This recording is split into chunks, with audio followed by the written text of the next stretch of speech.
मुसलमान देश के प्रधानमंत्री को सुने, उनका साथ दें और मुसलमानों को बदनाम करने वाली मीडिया का बहिष्कार करें। अब वक्त आ गया है कि मुसलमानों के पास अपना कोई रजिस्टर्ड फोरम हो, में उलमा और इस्लामिक स्कॉलर हों, जिनका एक पैनल हो, वही चैनल डिबेट के लिए अथराइज्ड हो। और आज यह काम बखूबी नेशनल प्रोग्रेसिव फोरम कर सकता है, क्योंकि इसमें ऐसे सभी लोग हैं। मीडिया का कुछ हाल यह है कि अगर किसी इलाके में चोरी हो और पुलिस इत्तेफाक से उन्हें पकड़ ले और उनके नाम कमाल, उस्मान, नोमान वगैरह हों, तो दूसरे दिन अखबारों और चैनल की हेडिंग होगी कि शहर में इस्लामी चोरी।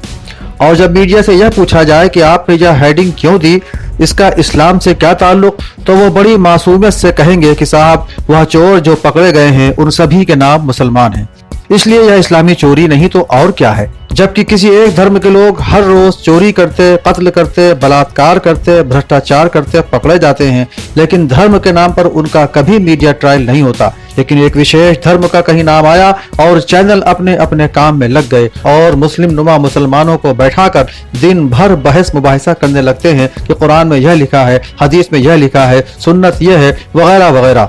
उनमें से कोई मुस्लिम नुमा मुसलमान यह नहीं पूछता कि जब दिल्ली में निर्भया का बलात्कार हुआ तो उसमें एक ही धर्म के सब लोग थे, तो क्या इसे एक विशेष धर्म का बलात्कार माना जाए?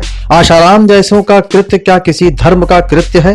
कोई धर्मगुरु इसकी सफाई देते नहीं दिखा कि इसका धर्म से कोई सरोकार नहीं। ऐसे ही जब किसी आतंकवादी घटना में किसी मुस्लिम नुमा मुसलमान का नाम आता है तो उसे मीडिया फौरन इस्लामी आतंकवाद कहकर अपना टाइम पास करने लगता है।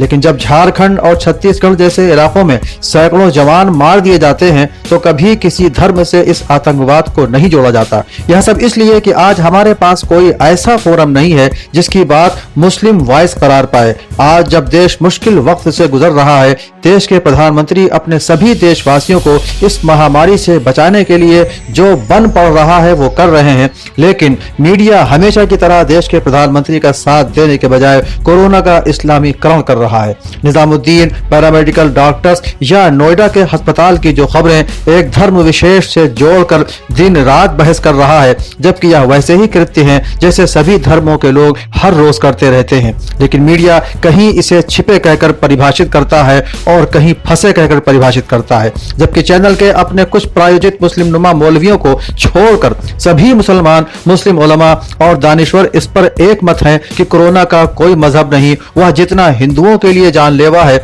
उतना ही मुसलमानों के लिए भी। मजहब इस पर कोई आस्था पैदा नहीं करता, इसलिए जिस तरफ मुसलमान सजदा करते हैं वहां भी इस वक्त पाबंदी है। ईरान और इराक की सभी इबादत गाहें बंद हैं। ऐसे किसी मस्जिद में चंद लोग नमाज पढ़ते दिखाकर चैनल क्या साबित करना चाहता है, यह वही जानता है।